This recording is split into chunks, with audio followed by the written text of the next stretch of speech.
تعالیٰ نے اپنے محبوب کو اطلاع دے دی کہ اے میرے محبوب یہ منصوبہ بن چکا ہے،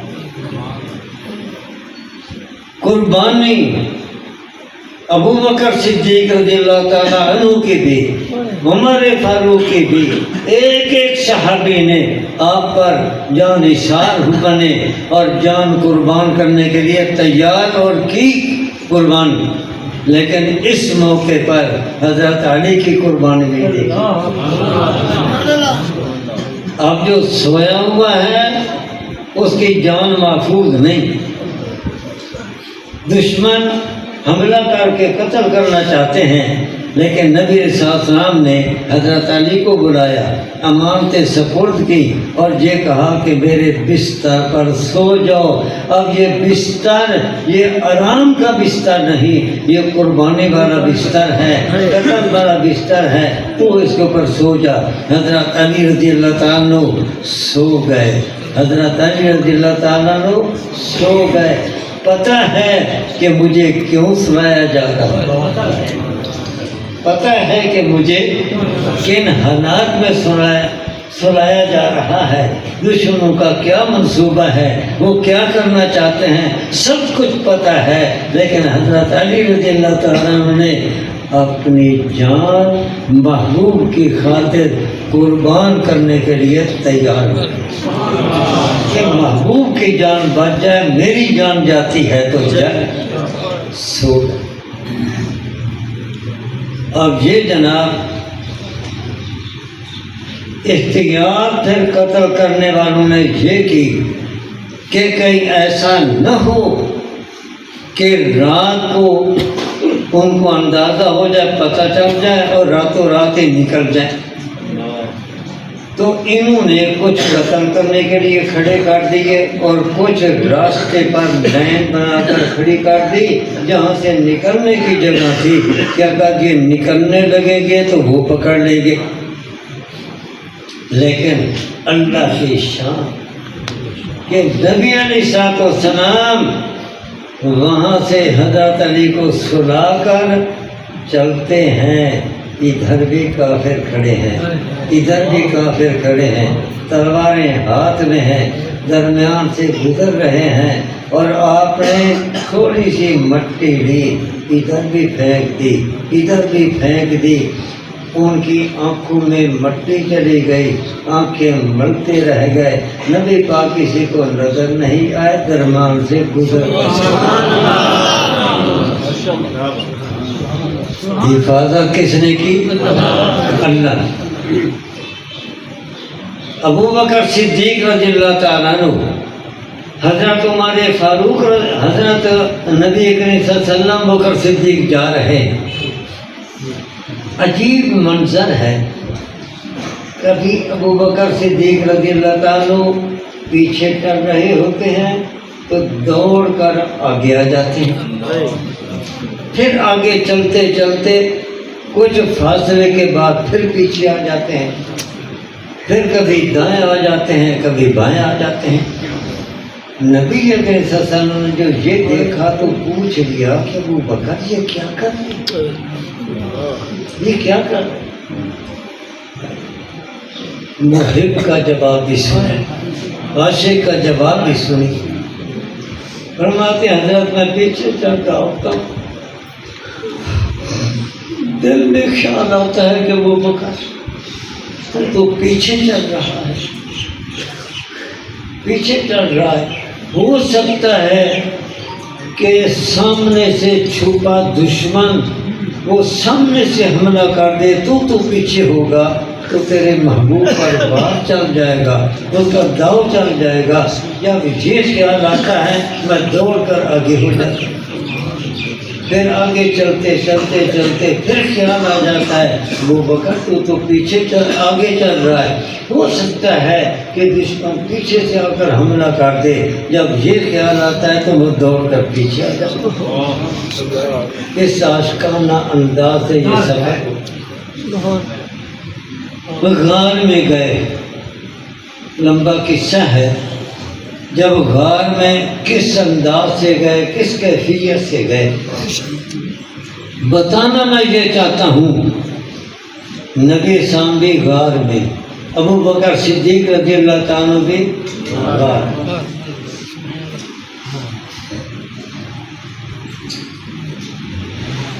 ہمارے استاد جی حکیم الحسن محمد النبی صاحب رحمۃ اللہ علیہ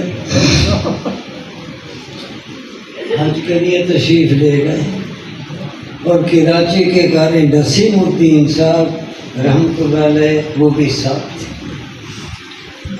اس غار کا نام تھا غار ثور، اس کا نام تھا غار ثور۔ جب وہاں پر گئے تو استاد جی رحمۃ اللہ علیہ فرماتے ہیں کہ چونکہ ابو بکر صدیق رضی اللہ تعالیٰ عنہ وہاں پر نبی صلی اللہ علیہ وسلم کو کہہ رہے تھے کہ یا رسول اللہ، ہم جیسے یہاں غار میں ہیں، اگر دشمن آ گیا اور اس نے جھک کر دیکھا تو وہ ہمیں دیکھ لے۔ غار میں لیٹنے کی کیفیت ایسی تھی ابو بکر صدیق کے بیٹھنے کی، اور غار میں یار کے لیٹنے کی وہ کیفیت اور کیا بنے گا اگر اسے جھک کر دیکھ لیا۔ تو نبی رسالت والسلام نے تسلی دی لا تحزن ان اللہ معنا، لا تحزن غم نہ کر، اللہ کی مدد ہمارے ساتھ، غم نہ کر، پرواہ نہ کر، پریشان نہ ہو، اللہ ہمارے ساتھ، ان اللہ معنا۔ بتانا میں یہ چاہتا ہوں کہ جب قاری نسیم الدین صاحب بھی، استاد جی بھی، اسی طرح اور ساتھی بھی وہاں غار میں گئے تو استاد جی رحمۃ اللہ علیہ نے جیسے احادیث میں آتا ہے قاری نسیم الدین صاحب کو بٹھا دیا اور خود ان کی گود میں سر رکھ کر لیٹ گئے، جیسا کہ نبی اسلام ابو بکر صدیق کی گود میں سر رکھ کر لیٹے تھے، یوں لیٹ گئے اور کہا کہ ذرا دیکھو کہ اب اوپر سے نظر نیچے پڑتی ہے یا نہیں۔ ساتھیوں نے کہا جی ہاں اوپر سے نظر پڑتی ہے۔ یہ نقشہ بنا کر اور وہاں پر استاد جی نے کہا کہ قاری صاحب اب قرآن کی وہ آیت پڑھو، ثانی اثنین اذ ہما فی الغار اذ قال لصاحبہ لا تحزن ان اللہ معنا۔ کیا منظر ہوگا کہ جب اس حالت میں وہ آیت تلاوت ہو، سبحان اللہ سبحان اللہ، لا تحزن ان اللہ معنا۔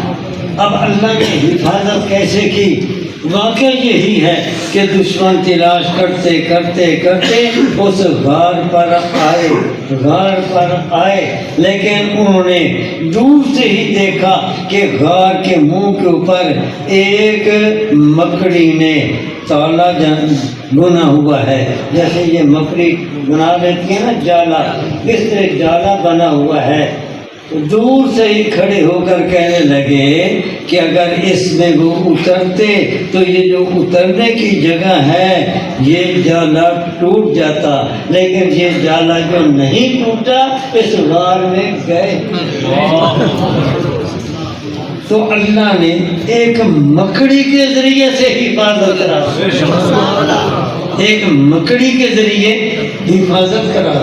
وہ جالے کو دیکھ کر ہی جھک کر انہوں نے دیکھا ہی نہیں، وہیں سے واپس آ اللہ کی حفاظت کے اپنے انداز۔ لإیلاف قریش ایلافہم رحلۃ الشتاء والصیف فلیعبدوا ألم تر کیف فعل ربک بأصحاب الفیل ألم یجعل کیدہم فی تضلیل وارسل علیہم طیرا ابابیل۔ کہاں ہاتھی اور کہاں چڑیا، کہاں ہاتھی اور کہاں چھوٹی چھوٹی کنکریاں، لیکن اللہ تعالیٰ نے وہ چھوٹی چھوٹی جو چڑیاں تھیں ان کے منہ میں چھوٹی چھوٹی کنکریاں ہیں، وہ ہاتھی پر مارتے ہیں اور اس طریقے سے ہاتھی تڑپ کر چیختا ہوا مر جاتا ہے جیسا کہ اس کو گولیاں لگی ہوں اور بارود سے وہ زخمی ہوا ہو۔ تو اللہ تعالیٰ نے کعبۃ اللہ کی حفاظت کرائی، سیڑھیوں کی حفاظت کے اللہ کے اپنے انداز۔ نمرود نے کہا میں رب ہونے کا دعویٰ کیا نمرود نے۔ ابراہیم علیہ السلام نے مقابلہ کیا، چلتا رہا مقابلہ۔ اب اس نے ابراہیم علیہ السلام پر کئی آزمائشیں ڈالی، آگ کے چکھے میں ڈالنا، سب کچھ ہوا۔ اب یہ ایک مار کا یہ بھی ہوا کہ وہ جو کہتا تھا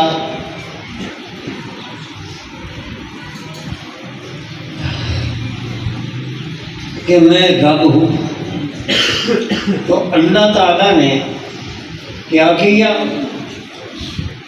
اللہ تعالیٰ نے ناک کے راستے سے اس کے دماغ میں ایک مچھر پہنچا دیا۔ اب مچھر کمزور ترین مخلوق، ایک مچھر پہنچا دیا۔ اب مچھر نے دماغ میں جا کر جو کاٹا اس کو ہوتی تکلیف، تو کچھ دن تو اس بناسپتی، جیسے قادیانی بناسپتی ندی، یہ بناسپتی رب، بناوٹی رب، کچھ دن تو اس نے تکلیف میں گزارے۔ آخر زیادہ ہی تنگ ہوا تو ایک دن تنگی میں آ کر یوں اپنے سر پہ تھپڑ یوں ماری، کچھ سکون محسوس ہوا۔ اب دربار خدا کا میں یہ کہہ رہا ہوں جھوٹا خدا مدعی، اس کا ادب یہ بنا کہ پہلے آنے والے آ کر سجدہ کرتے، اب آنے والے آتے تھپڑ مارتے،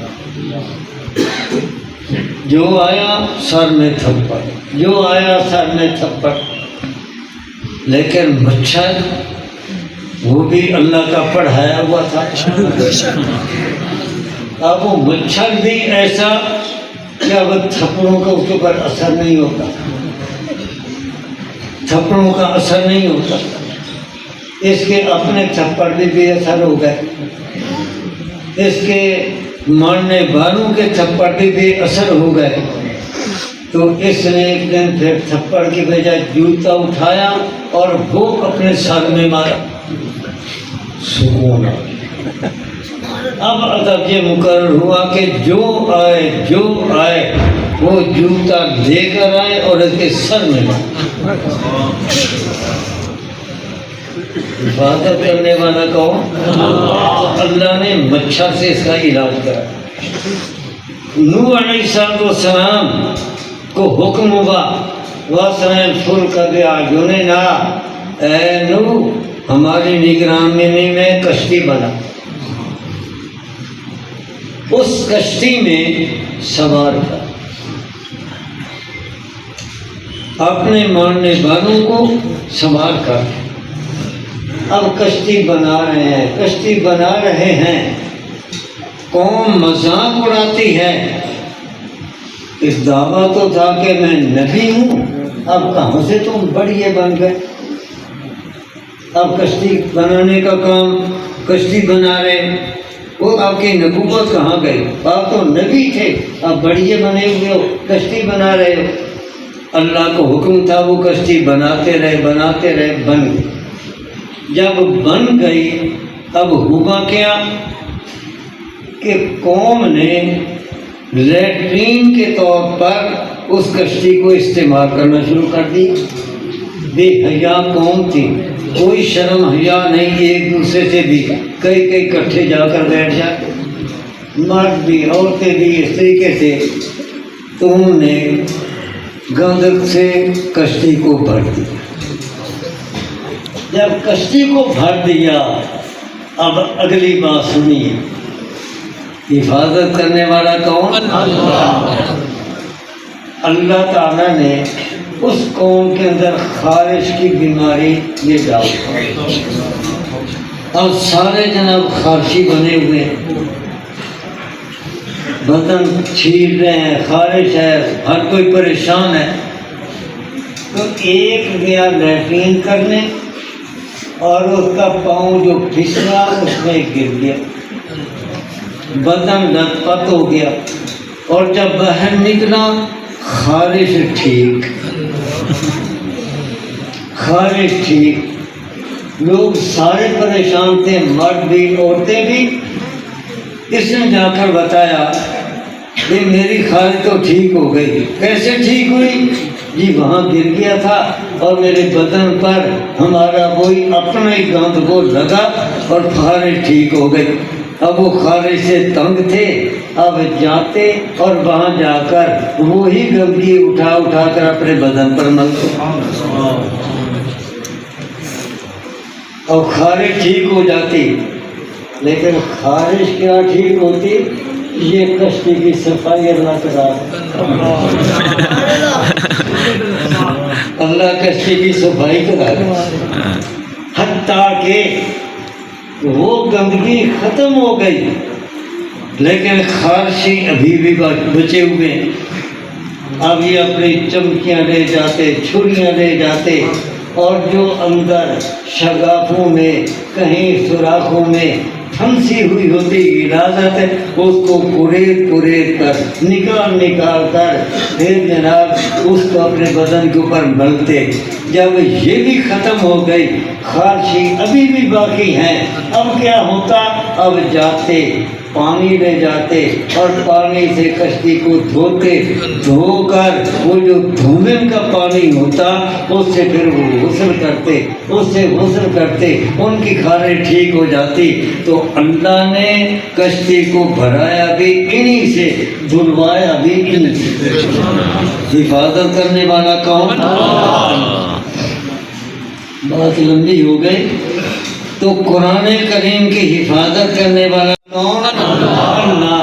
جب اللہ حفاظت کرنے والا ہے تو پھر الفاظ میں تبدیلی آئے تو کیوں آئے، معانی میں تبدیلی آئے تو کیوں آئے؟ آج تک الفاظ بھی محفوظ، معنی بھی محفوظ، اور انشاءاللہ قیامت تک الفاظ بھی محفوظ رہیں گے، معنی بھی محفوظ رہیں گے۔ نہیں، اس پر عمل بھی محفوظ رہے گا، اس پر عمل بھی۔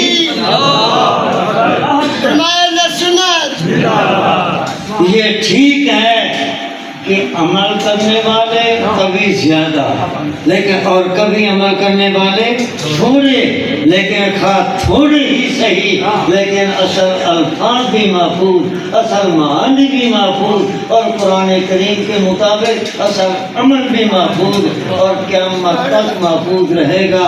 اور جب کوئی بھی اس کے مطابق عمل کرنے والا نہ ہوگا، قرآن کی حفاظت کرنے والا نہ رہے گا، معانی کی حفاظت کرنے والا نہ رہے گا، اور کوئی بھی قرآن کریم کے مطابق صاحب عمل نہیں رہے گا، اللہ اس دنیا کی بساطی لپیٹ دیں گے، یہ دنیا ہی ختم ہو جائے گی۔ تو دنیا اس وقت تک محفوظ ہے جب تک کہ قرآن محفوظ ہے۔ جب قرآن غیر محفوظ ہو جائے گا تو پھر یہ دنیا بھی غیر محفوظ، یہ دنیا بھی مٹ جائے گی، اس وقت قیامت آ جائے گی۔ اے حفاظ کرام، اے حفاظ کرام، میں آپ کو مبارک دیتا ہوں اور آپ کو ایک خوشخبری والی بات سناتا ہوں قرآن کریم کے حوالے سے۔ اللہ نے اپنے لیے لفظ استعمال کیا، اِنَّا نَحْنُ نَزَّلْنَا الذِّكْرَ وَإِنَّا لَهُ لَحَافِظُونَ۔ حافظون عربی لفظ ہے، جمع کا صیغہ ہے، یہ حافظون کی جمع ہے، حافظون حافظ کی جمع۔ تو اصل حافظ کون؟ اللہ اللہ حافظ کون؟ حافظ کون؟ اصل اللہ۔ اے حفاظ تمہیں مبارک ہو جو اللہ نے اپنے لیے لقب قرآن کریم میں استعمال کیا، تو نے قرآن کریم حفظ کیا، اللہ نے وہ لقب تجھے دے دی۔ نعرہ تکبیر، عظمت قرآن، نعرہ تکبیر، مولانا منیر احمد منور صاحب، ماشاءاللہ ماشاءاللہ۔ اِنَّا نَحْنُ نَزَّلْنَا الذِّكْرَ وَإِنَّا لَهُ لَحَافِظُونَ۔ تو یہ میں نے آپ کو اتنے سارے قرآن کریم کے واقعات سنائے کہ اللہ کے حفاظت کرنے کا اپنا انداز ہے۔ ہاتھیوں والی فوج سے حفاظت کرائی چڑیوں کے ذریعے، نبی علیہ السلام کی جان کی حفاظت ہوئی ایک مٹھی بھر مٹی کے ذریعے، اور اللہ تعالیٰ نے نمرود کی خدائی کا کچا چٹھا کھولا ایک مچھر کے ذریعے، اپنی توحید کی حفاظت کرائی مچھر کے ذریعے۔ یہ مچھر توحید کا محافظ ہے، یہ مچھر توحید کا محافظ ہے۔ خدائی دعویٰ کرنے والے کو جو یہ تڑپاتا ہے، تڑپا کر لوگوں کو بتاتا ہے دیکھ لو خدائی اور ربوبیت کے دعویٰ کرنے والے کا اشار کہ میرے جیسے لنگڑے مچھر کے سامنے بھی یہ عاجز ہے، اس کی تکلیف کو بھی دور نہیں کر سکتا، لہذا یہ رب نہیں، رب وہ ہے جو رب السماوات والارض۔ اللہ نے مچھر کے ذریعے اپنی توحید کی حفاظت کرائی، اور ایک مکڑی کے ذریعے اللہ نے اپنے محبوب کی اور وہ صدیق کی حفاظت کرائی۔ تو اللہ کے اپنے ہتھیار ہیں، اپنے ہتھیار۔ اب قرآن کریم کی حفاظت کیسے؟ تو اللہ تعالیٰ نے قرآن کریم کی حفاظت یوں کرائی۔ حدیث پاک میں آتا ہے پہلے کتابوں کے اندر علامت لکھی تھی کہ آخر الزمان نبی، اس کی علامت یہ ہے کہ اللہ تعالیٰ اس امت کے سینوں کے اندر ان کی کتاب کو محفوظ کریں گے۔ یہ آخر الزمان نبی کی علامت، پہلی کتابوں کے اندر یہ علامت ہے۔ کئی علامتیں تھیں، ایک علامت یہ تھی۔ تو اللہ تعالیٰ نے قرآن کریم کی جو حفاظت کرائی وہ ان حفاظ کے ذریعے، ان قراء کے ذریعے الفاظ قرآن کی حفاظت کرائی۔ قرآن کی کتنی چیزوں کا نام؟ دو، الفاظ اور معانی۔ تو حفاظ قراء ان کے ذریعے سے الفاظ کی حفاظت کرائی، اور جو علماء حقہ ہیں ان کے ذریعے سے معانی کی حفاظت کرائی۔ حفاظ قراء الفاظ کے محافظ، علماء یہ معانی کے حفاظ محافظ۔ اور ایک تیسری بات بھی کہہ دوں، مشائخ عظام اہل اللہ جو تصوف کی، سلوک کی، روحانیت کی منزلیں طے کراتے ہیں اور تزکیہ باطن کی محنت کراتے ہیں، یہ اخلاق اور اعمال کے محافظ، یہ اخلاق اور اعمال کے محافظ۔ ہم جو کسی مرشد سے بیعت ہوتے ہیں کس لیے؟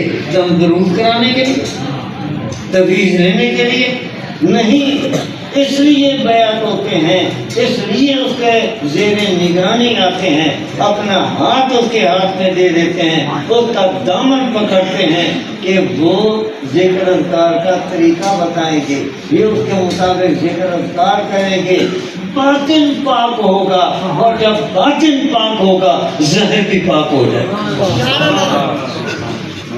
اخلاق بھی ٹھیک، اعمال بھی ٹھیک۔ تو تینوں چیزوں کی حفاظت اللہ تعالیٰ کرا رہے ہیں. لیکن کفار، اب آپ مدارس دیکھیں، یہ تین چیزوں کی میں نے بتائی بات: الفاظ کی حفاظت، معنی کی حفاظت، عقائد، اعمال، اخلاق کی حفاظت. عقائد کی حفاظت بھی تو ضروری ہے.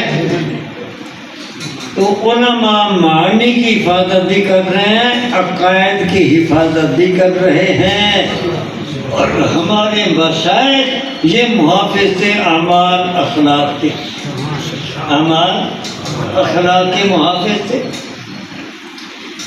اسی لیے آپ دیکھیں گے کہ یہ جو عربی مدارس ہیں ان کے دو حصے ہوتے ہیں. ایک حصہ وہ شعبہ حفظ کا، شعبہ حفظ، کہ جہاں پر ایک استاد بیٹھا ہے اور وہ بچوں کو قرآن مجید یاد کرا رہا ہے. قرآن مجید یاد کرانے کا مطلب ہے الفاظ یاد کرا رہا ہے، الفاظ یاد کرا رہا ہے. اور دوسرا شعبہ ہے درس نظامی کا، کہ جہاں پر قرآن کریم کے معانی کے سمجھنے کے لیے یہ علوم کی ضرورت ہے. یہ انگلش گرامر کے بغیر سمجھ آتی ہے؟ دیکھو انگلش کی زبان میں کیا کہتے ہیں؟ ٹینس،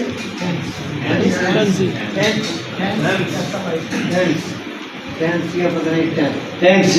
اس کے بغیر انگلش ہے کوئی صحیح بول سکتا ہے، صحیح لکھ سکتا ہے؟ تو جیسے یہ انگلش کی گرامر ہے، اسی طریقے سے عربی کی بھی گرامر ہے، اور قرآن کریم عربی میں ہے. تو جب تک کوئی صرف نحو کے اندر پوری مہارت نہیں رکھتا، عربی ادب کے اندر مہارت نہیں رکھتا، علم معانی کے اندر مہارت نہیں رکھتا، علم بیان کے اندر مہارت نہیں رکھتا، علم فقہ کے اندر مہارت نہیں رکھتا، علم حدیث کے اندر اس کو مہارت نہیں ہوتی، علم تفسیر کے اندر مہارت نہیں ہوتی، اصول تفسیر کے اندر مہارت نہیں ہوتی، اصول فقہ کے اندر مہارت نہیں ہوتی، وہ قرآن کا ماہر نہیں بن سکتا. الحمدللہ ہمارے عربی مدارس میں تفسیر بھی پڑھائی جاتی ہے، اور قرآن کریم کے سمجھنے کے لیے جن جن علوم کی ضرورت ہے وہ بھی پڑھائے جاتے ہیں. حدیث کے سمجھنے کے لیے حدیثیں بھی عربی میں ہیں، ان کے سمجھنے کے لیے بھی ان علوم کی ضرورت ہے، وہ پڑھائے جاتے ہیں. اس طرح پختہ ان علوم کے ماہرین علماء پیدا کیے جاتے ہیں. تو اللہ تعالیٰ ان مدارس عربیہ کے ذریعے الفاظ کی حفاظت بھی کرا رہے ہیں اور معانی کی حفاظت بھی کرا رہے ہیں. اور پہلے تھی خانقاہیں، پہلے تھی خانقاہیں، جیسے یہ عربی مدرسے ہیں، اسی طریقے سے پہلے خانقاہیں ہوتی تھیں. ایک شیخ بیٹھا ہے، ایک شیخ بیٹھا ہے، مریدین آتے ہیں اور وہاں پر ذکر اذکار ہوتے ہیں، صبح و شام ذکر اذکار. تہجد کے وقت اللہ اللہ کی آوازیں گونجتی ہیں، ذکر ہو رہا ہے. اس کے ذریعے سے تزکیہ باتیں، تزکیہ باطن، اور پھر تزکیہ ظاہر، ظاہر و باطن کو سنوارتے ہیں شریعت کے مطابق، قرآن حدیث کے مطابق کرنے کی یہ محنت کرتے ہیں. وہاں پر یہ تھا. لیکن جب لوگوں کی توجہ خانقاہوں کی طرف کم ہو گئی، خانقاہوں کی طرف کم ہو گئی، اللہ تعالیٰ نے مولانا الیاس صاحب رحمۃ اللہ علیہ کے دل میں یہ ایک الہام کیا، الہامی تجویز ڈالی کہ پہلے مشیخ بیٹھا ہے، مریدین چل کے جاتے ہیں. اب چونکہ لوگوں کے اندر یہ جذبہ کم ہو گیا کہ یہ وہاں چل کر جائے اور ضرورت محسوس کریں اپنی اصلاح کی، تزکیہ باطن کی، ظاہر و باطن کو سنوارنے کی. اب یہ چونکہ جذبہ کمزور پڑ گیا تو اب جیسے پہلے وہ آتے تھے، اب جو ظاہر و باطن کے اصلاح کا جذبہ رکھنے والے ہیں، لوگوں کو اعمال پر لانا چاہتے ہیں، اخلاقیات پر لانا چاہتے ہیں، اب یہ انتظار نہ کریں کہ ہمارے پاس کوئی آئے، اب خود چل کر جائیں، خود چل کر جائیں۔ گویا کہ پہلے یہ تھا کہ پانی جمع ہے، پیاسے آتے ہیں پانی پیتے ہیں، پیاسے آتے ہیں پانی پیتے ہیں، پیاسے آتے ہیں غسل کرتے ہیں، پیاسے آتے ہیں اور پاک صاف ہوتے ہیں، وضو کرتے ہیں۔ پہلے یہ تھا، پانی کو چل کر جانے کی ضرورت نہیں تھی، پانی کو چل کر جانے کی ضرورت نہیں تھی، پیاسے خود آ رہے ہیں۔ لیکن اب حالات بن گئے کہ پیاسے مر رہے ہیں، پانی پر آنے کے لیے تیار نہیں، اس لیے اب دریا، حوض اور نہریں یہ نہ بنو، اب بادل بن جاؤ، جہاں ضرورت ہو بادل چل کر جاتا ہے، برستا ہے، اب بادل بن، تبلیغی جماعت بن، نعرے تکبیر، ختم نبوت، دعوت تبلیغ، نعرے تکبیر، مولانا منیر احمد منور صاحب۔ اب جو تبلیغی جماعت بن گئی، اب بنی کہاں؟ نظام الدین ایک بستی تھی، وہاں اس کی بنیاد رکھی گئی، وہاں سے یہ کام اٹھا اور پھر پھیلتا آج آپ دیکھ لیں مسلم ممالک تو اپنی جگہ پر، جو غیر مسلم ممالک ہیں وہاں پر بھی تبلیغی مراکز قائم ہیں اور وہاں پر بھی دعوت دین کا کام ہو رہا ہے۔ اور جنید جمشید جیسے گویے کبھی ان کی نعت تو سن کر دیکھیں، کہاں وہ گانا اور کہاں یہ نعت، کہاں وہ گانا اور کہاں حمد خدا اور نعت مصطفیٰ۔ اور اللہ نے پھر ایسی قبولیت عطا کی کہ کراچی کی تاریخ میں اتنا بڑا جنازہ نہیں ہوا جتنا جنید جمشید کا جنازہ۔ یہ تبلیغی جماعت کی برکت، تو اللہ تعالیٰ نے یہ کام شروع کر اس لین سے اعمال کی حفاظت کی، تو عربی مدارس کے ذریعہ سے حفاظت ہو رہی ہے، قرآن کے الفاظ کی بھی، قرآن کے معانی کی بھی، اور تبلیغی جماعت بھی اور خانقاہیں بھی۔ اب دوبارہ خانقاہوں کا کام بھی اٹھ رہا ہے، الحمدللہ۔ یوں سمجھو اعمال اخلاق کی حفاظت کے لیے دوہرے مرکز قائم ہو گئے، تبلیغ کے علیحدہ، خانقاہیں علیحدہ۔ ہمارے بہت ہی محبوب ساتھی اور میرے تو الحمدللہ کچھ کسی درجے میں شاگرد بھی تھے، اور بہت ماشاءاللہ مجھے بھی ان سے بڑی محبت تھی، مولانا جاوید شاہ صاحب، ان کا بھی اس علاقے میں میں نے سنا ہے کہ بڑا فیض تھا۔ تو اللہ تعالیٰ دونوں سلسلوں سے اعمال اخلاق کو زندہ کر رہے ہیں، حفاظت کر رہے ہیں۔ یہ میں کہہ رہا ہوں کہ محافظ کون؟ اللہ، لیکن اللہ حفاظت کرا رہا ہے اپنے بندوں کے ذریعے سے، حفاظت کرا رہا ہے اپنے بندوں کے ذریعے سے۔ اب محافظ کون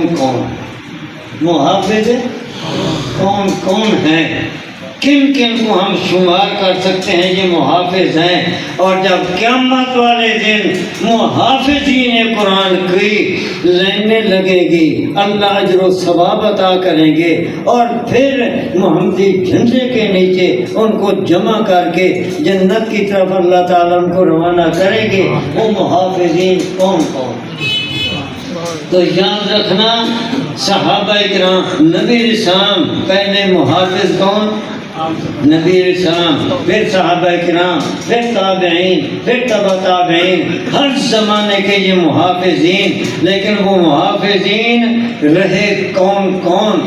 تو سمجھیے وہ محافظ وہ ہیں کہ جو حضرات عربی مدارس قائم کرتے ہیں، جگہ دینے والا محافظ قرآن. عربی مدرسے کی جگہ دینے والا محافظ قرآن، اور وہاں پر درس گاہیں بنا کر دینے والا، جہاں قرآن کریم بیٹھ کر استاد یاد کراتا ہے بچوں کو، علماء تفسیر پڑھاتے ہیں، حدیث پڑھاتے ہیں، فقہ پڑھاتے ہیں، معنی کی حفاظت ہوتی ہے. یہ بھی درس گاہ بنا کر دینے والے محافظ قرآن. اساتذہ جو وہاں پر پڑھاتے ہیں ان کے لیے رہائش گاہیں بنا کر دینے والے، طلباء کے لیے رہائشی کمرے بنا کر دینے والے محافظ قرآن. اسی طریقے سے وہاں پر چندہ دینے والے، مالی تعاون کرنے والے، جن کے مالی تعاون سے روشنی کا انتظام ہوا، پانی کا انتظام ہوا، مسجد وہاں پر بنی، یہ ضرورتیں ساری پوری ہوئیں، وہاں پر کھانے کا انتظام ہوا اور طلباء کے لیے کھانا پکتا ہے، ضرورتیں پوری ہوتی ہیں، وہ بے فکر ہو کر قرآن مجید یہاں پر یاد کرتے ہیں. یہ مالی تعاون کرنے والے یہ بھی محافظ قرآن. اور وہ استاد جو صبح کو بیٹھتا ہے اور 11 ساڑھے 11 بجے تک لگاتار بچوں کو قرآن مجید یاد کراتا ہے. دوپہر کو وقفہ ہوتا ہے، زور سے لے کر عصر تک بچوں کو قرآن مجید یاد کراتا ہے. عصر کے بعد وقفہ ہوا، مغرب تک، مغرب کے بعد بیٹھتا ہے، عشاء تک بچوں کو قرآن مجید یاد کراتا ہے. اور پھر اس کے بعد استاد شاگرد آرام کرتے ہیں. اور بعض بچے جنہوں نے دن بھر قرآن کریم یاد کیا، پڑھتے رہے، جب سو رہے ہوتے ہیں تو سوئے ہوئے بھی وہ قرآن مجید پڑھ رہے ہیں. ایسے بچے بھی ہیں.